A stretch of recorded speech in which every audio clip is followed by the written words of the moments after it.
Group ബിയിലെ രണ്ടാം round മത്സരത്തിൽ ബോസ്നിയ ഹെർസിഗോവിനയ്ക്കെതിരെ 4 ഗോൾ വിജയവുമായി സ്വിറ്റ്സർലാൻഡ്. വിജയത്തോടെ നോക്കൌട്ട് സാധ്യതകൾ നിലനിർത്താനും സ്വിറ്റ്സർലൻഡിന് കഴിഞ്ഞു. ജൊഹാൻ മൻസംബിയുടെ ഇരട്ട ഗോളിന്റെ കരുത്തിലായിരുന്നു വിജയം.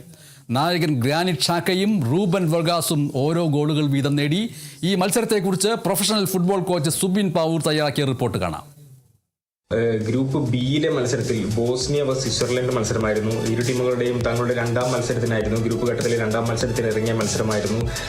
4-1 വിജയമായിരുന്നു ഈ മത്സരത്തിൽ സ്വിറ്റ്സർലൻഡ് നേടിയത്. 4-1 ഈ 4 ഗോളുകളും മൊത്തം നേടിയത് കളിയിൽ മൊത്തം അടിച്ചുകൂട്ടിയ 5 ഗോളുകൾ. ബോസ്നിയ നേടിയ 1 ഗോളുകൾ, സ്വിറ്റ്സർലൻഡ് നേടിയ 4 ഗോളുകളും പിറന്നത് കളിയുടെ 70 മിനിറ്റുകൾക്ക് ശേഷമായിരുന്നു.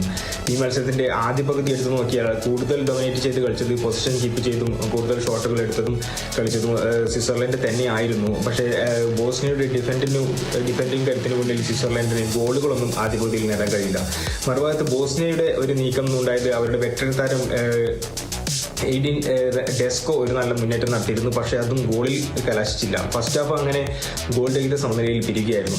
സെക്കൻഡ് ഹാഫിലേക്ക് വരികയായിരുന്നെങ്കിലും സെക്കൻഡ് ഹാഫിലും ഈ മത്സരത്തിൽ ഉടനീളം ഡൊമിനേഷൻ ചെയ്ത് കളിച്ചത് സ്വിറ്റ്സർലൻഡ് തന്നെയായിരുന്നു. സ്വിറ്റ്സർലൻഡ് ഏകദേശം 13 ഷോട്ടുകൾ എടുത്ത ഈ മത്സരത്തിൽ വെറും 4 ഷോട്ടുകളാണ് ബോസ്നിയയ്ക്ക് എടുക്കാൻ കഴിഞ്ഞത്. അതിൽ ഒരു ഷോട്ട് മാത്രം ബോസ്നിയ ഗോളാക്കിയെങ്കിൽ സ്വിറ്റ്സർലൻഡ് 4 ഗോളുകൾ, 13 ഷോട്ടുകൾ എടുത്ത് 4 ഗോളുകളും കൂടുതൽ സമയം ബോൾ കീപ്പ് ചെയ്ത് പൊസിഷൻ കീപ്പ് ചെയ്ത് സ്വിറ്റ്സർലൻഡ് കളിക്കാൻ സാധിച്ചു. അങ്ങനെ മത്സരത്തിലെ ആദ്യ ഗോൾ വരുന്നത് 74-ാം മിനിറ്റിൽ ജോൺ മൻസാംബി പറയുന്ന അവരുടെ താരം നേടിയ ഗോളായിരുന്നു. മൻസാംബി നേടിയ ഈ ഗോളിന് വഴിയൊരുക്കിയതാവട്ടെ അവരുടെ റൂബൻ വാർഗസ് എന്ന് പറഞ്ഞ താരമായിരുന്നു. ഈ ഗോളിന് ശേഷം വേറൊരു പ്രത്യേകത, ഒരു നാടകീയ സംഭവം നടന്നത് 80-ാം മിനിറ്റിൽ അവരുടെ ബോസ്നിയയുടെ ഡിഫൻഡർക്ക് റെഡ് കാർഡ് കിട്ടുന്ന ഒരു അവസരമുണ്ടായി. ഡി ഏരിയ ബോക്സിന് പുറത്ത് ഡി ഏരിയയുടെ ഭാഗത്തായി വെച്ച് നടന്ന ഒരു ഫൗളിൽ ബോസ്നിയയുടെ ഡിഫൻഡർക്ക് റെഡ് കാർഡ് കിട്ടുകയും അങ്ങനെ 9 പേരുമായി ചുരുങ്ങിയായിരുന്നു ബോസ്നിയ പിന്നീട് അങ്ങോട്ടേക്ക് സ്വിറ്റ്സർലൻഡിനെ നേരിട്ടത്. ഈ 9 പേരെ ചുരുങ്ങിയതിനു ശേഷം ഒരു തരത്തിലും ബോസ്നിയയ്ക്ക് സ്വിറ്റ്സർലൻഡിന് മുന്നിൽ പിടിച്ചു നിൽക്കാൻ പറ്റാത്തൊരു അവസ്ഥയിലേക്ക് മാറുകയും ചെയ്തു.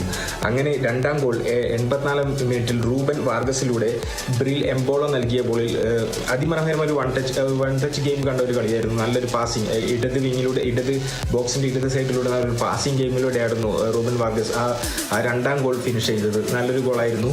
അങ്ങനെ 2-0 മുന്നിട്ട് നിന്നൊരു അവസ്ഥ 84-ാം മിനിറ്റിൽ വന്നു. അങ്ങനെ ഏകദേശം 90 മിനിറ്റ് ആകുമ്പോൾ തന്നെ വിജയം ഏകദേശം സ്വിറ്റ്സർലൻഡ് ഉറപ്പാക്കിയിരുന്നു. 3 ഗോളുകൾക്ക് മുന്നിട്ട് നിൽക്കുകയായിരുന്നു. 90+3 മിനിറ്റിലായിരുന്നു ടൂർണമെന്റിലെ ഈ മത്സരത്തിൽ എനിക്ക് ഇഷ്ടപ്പെട്ട ഒരു ഗോളായിരുന്നു. ടൂർണമെന്റിലെ മനോഹരമായ ഒരു ഗോൾ 90+3 മിനിറ്റിൽ എർമിൻ മെഹമിക്ക്, പകരക്കാരനിറങ്ങിയ ബോസ്നിയൻ താരം, മിഡ്ഫീൽഡ് താരം എർമിൻ മെഹമിക്ക് നേടിയൊരു മനോഹരമായ ഗോൾ. കോർണർ കിക്കിൽ ലഭിച്ച ഒരു പന്ത് സ്വിറ്റ്സർലൻഡ് ഗോളി തട്ടിയകറ്റുകയും അത് കാലിൽ കെട്ടിയ ഫസ്റ്റ് ടൈം ഷോട്ട് എടുത്ത് ഒരു വോളി ഷോട്ടിലൂടെ എർമിൻ ഗോൾ കണ്ടെത്തുകയും ചെയ്തു. എർമിൻ മെഹമിക്ക് ഗോൾ കണ്ടെത്തുകയും ചെയ്തു.